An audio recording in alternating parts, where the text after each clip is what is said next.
नमस्कार। आप सभी का स्वागत है किस्से और कहानियों में टेल्स फ्रॉम दी हार्ट। आज हम निर्जला एकादशी का महात्म्यम के बारे में वर्णन करेंगे, जो कि पद्म पुराण में बताया गया है। ज्येष्ठ मास की शुक्ल पक्ष की एकादशी को निर्जला एकादशी कहते हैं और आप सभी को निर्जला एकादशी की हार्दिक शुभकामनाएं और भगवान विष्णु का आशीर्वाद आप सब पर बना रहे, ऐसी मेरी शुभकामनाएं। तो चलिए शुरू करते हैं निर्जला एकादशी का महात्म्यम। ज्येष्ठ मास शुक्ल पक्ष की निर्जला एकादशी का महात्म्यम। युधिष्ठिर ने कहा, जनार्दन, अपरा का सारा महात्म्यम मैंने सुन लिया। अब ज्येष्ठ के शुक्ल पक्ष में जो एकादशी हो उसका वर्णन कीजिए। भगवान श्री कृष्ण बोले, राजन, इसका वर्णन परम धर्मात्मा सत्यवती नंदन व्यास जी करेंगे, क्योंकि ये संपूर्ण शास्त्रों के तत्वज्ञ और वेद वेदांगों के पारंगत विद्वान हैं। तब वेद व्यास जी कहने लगे, दोनों ही पक्षों की एकादशियों को भोजन न करें।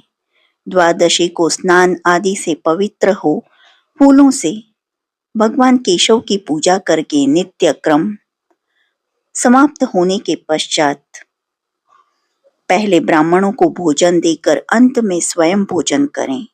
राजन, जनना शौच और मरणा शौच में भी एकादशी को भोजन नहीं करना चाहिए।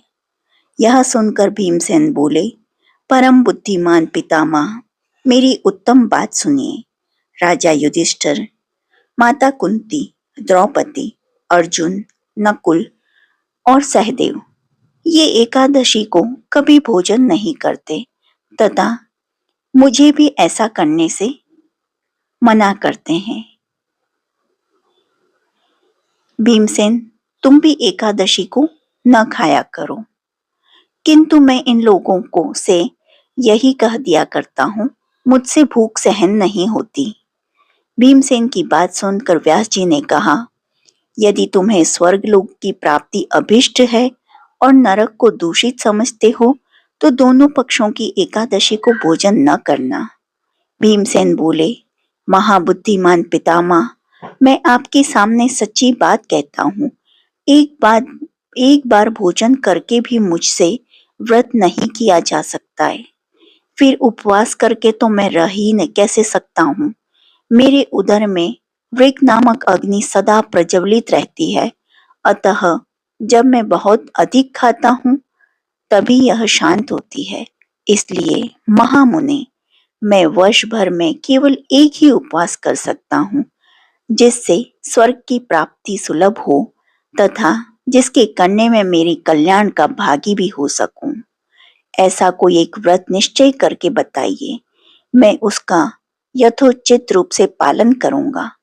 व्यास जी ने कहा, भीम, ज्येष्ठ मास में सूर्य वृष राशि पर हो या मिथुन राशि पर शुक्ल पक्ष में जो एकादशी हो उसका यत्न पूर्वक निर्जला व्रत करो। केवल कुल्ला या आचमन करने के लिए मुख में जल डाल सकते हो, उसको छोड़कर और किसी प्रकार का जल विद्वान पुरुष मुख में न डाले, अन्यथा व्रत भंग हो जाता है।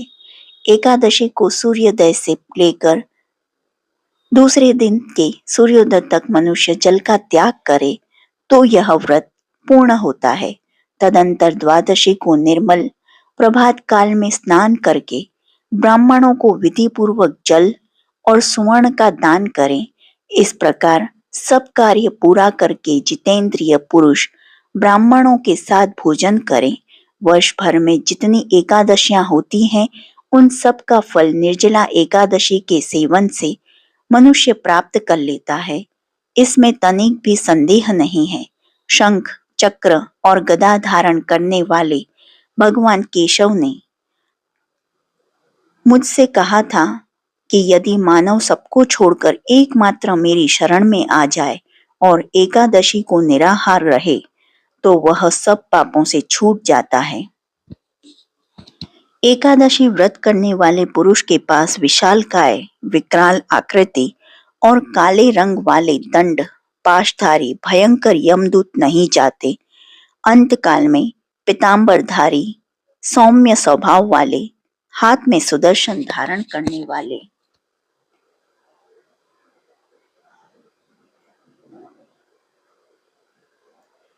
हाथ में सुदर्शन धारण करने वाले और मन में समान वेगशाली विष्णु दूत आकर इस वैष्णव पुरुष को भगवान विष्णु के धाम में ले जाते हैं। अतः निर्जला एकादशी को पूर्ण यत्न करके उपवास करना चाहिए। तुम भी सब पापों की शांति के लिए यत्न से के साथ उपवास और श्री हरि का पूजन करें। स्त्री हो या पुरुष, यदि उसने मेरु पर्वत के बराबर भी महान पाप किया हो तो वह सब एकादशी के प्रभाव से भस्म हो जाता है। जो मनुष्य उस दिन जल के नियम का पालन करता है वह पुण्य का भागी होता है और उसे एक एक पहर में कोटि कोटि स्वर्ण मुद्रा दान करने का फल प्राप्त होता। सुना गया है, मनुष्य निर्जला एकादशी के दिन स्नान, दान, जप, होम आदि जो भी कुछ करता है वह सब अक्षय होता है। यह भगवान श्री कृष्ण का कथन है। निर्जला वैष्णव पद को प्राप्त कर लेता है। जो मनुष्य एकादशी के दिन अन्न खाता है वह पाप भोजन करता है। इस लोक में वह चांडाल के समान और मरने पर दुर्गति को प्राप्त होता है। जो ज्येष्ठ के शुक्ल पक्ष के एकादशी को उपवास करके दान देंगे वे परम पद को प्राप्त होंगे। जिन्होंने एकादशी को उपवास किया है वे ब्रह्म हत्यारे, शराबी, चोरी तथा गुरुद्रोह होने पर भी सब पातकों से मुक्त हो जाते हैं। कुंती नंदन निर्जला एकादशी के दिन श्रद्धालु स्त्री पुरुषों के लिए जो विशेष दान और कर्तव्य विहित है उसे सुनो। उस दिन जल में शयन करने वाले भगवान विष्णु का पूजन और जलमयी धेनु का दान करना चाहिए अथवा प्रत्यक्ष धेनु तथा घृतमयी धेनु का दान उचित है। पर्याप्त दक्षिणा और भांति भांति के मिष्ठानों द्वारा यत्न पूर्वक ब्राह्मणों को संतुष्ट करना चाहिए। ऐसा करने से ब्राह्मण अवश्य संतुष्ट होते हैं और उनके संतुष्ट होने पर श्री हरि मोक्ष प्रदान करते हैं। जिन्होंने शम, दम और दान में प्रवृत्त हो श्री हरि की पूजा और रात्रि में जागरण करते हुए इस निर्जला एकादशी का व्रत किया है, उन्होंने अपने साथ ही बीती हुई 100 पीढ़ियों को और आने वाली 100 पीढ़ियों को भगवान वासुदेव के परम धाम में पहुंचा दिया है। निर्जला एकादशी के दिन अन्न, वस्त्र, गौ, जल, सैया, सुंदर आसन, कमंडुल तथा छाता दान करने चाहिए। जो श्रेष्ठ एवं सुपात्र ब्राह्मणों को जूता दान करता है वह सोने के विमान पर बैठकर स्वर्ग लोक में प्रतिष्ठित होता है। जो इस एकादशी की महिमा को भक्ति पूर्वक सुनता है तथा जो भक्ति पूर्वक उसका वर्णन करता है वे दोनों स्वर्ग लोक में जाते हैं। चतुर्दशी युक्त अमावस्या को सूर्य ग्रहण के समय श्राद्ध करके मनुष्य जिस फल को प्राप्त करता है वही इसके श्रवण से भी प्राप्त होता है। पहले दंत धावन करके यह नियम लेना चाहिए, मैं भगवान केशव की प्रसन्नता के लिए एकादशी को निराहार रहकर आचमन के सिवा दूसरे जल का भी त्याग करूंगा। द्वादशी को देव देवेश्वर भगवान विष्णु का पूजन करना चाहिए। गंध, धूप, पुष्प और सुंदर वस्त्र से विधि पूर्वक पूजन करके जल का घड़ा संकल्प करते हुए निमांकित मंत्र का उच्चारण करें। देव देव ऋषिकेश संसरणावतारक उद्कुंभ प्रदानेन नयमा परमाम गतिम। संसार सागर में तरने वाले देव देव ऋषिकेश, इस जल के घड़े का दान करने से आप मुझे परम गति की प्राप्ति कराइए। भीमसेन ज्येष्ठ मास में शुक्ल पक्ष की जो शुभ एकादशी होती है उसका निर्जल व्रत करना चाहिए तथा उस दिन श्रेष्ठ ब्राह्मणों को शक्कर के साथ जल के घड़े दान करने चाहिए। ऐसा करने से मनुष्य भगवान विष्णु के समीप पहुंचकर आनंद का अनुभव करता है। तत्पश्चात द्वादशी को ब्राह्मण भोज कराने के बाद स्वयं भोजन करें। जो इस प्रकार पूर्ण रूप से पापनाशिनी एकादशी का व्रत करता है वह सब पापों से मुक्त अनामय पद को प्राप्त होता है। यह सुनकर भीमसेन भी इस शुभ एकादशी व्रत का आरंभ कर दिया। तब से यह लोक में पांडव द्वादशी के नाम से विख्यात हुई है।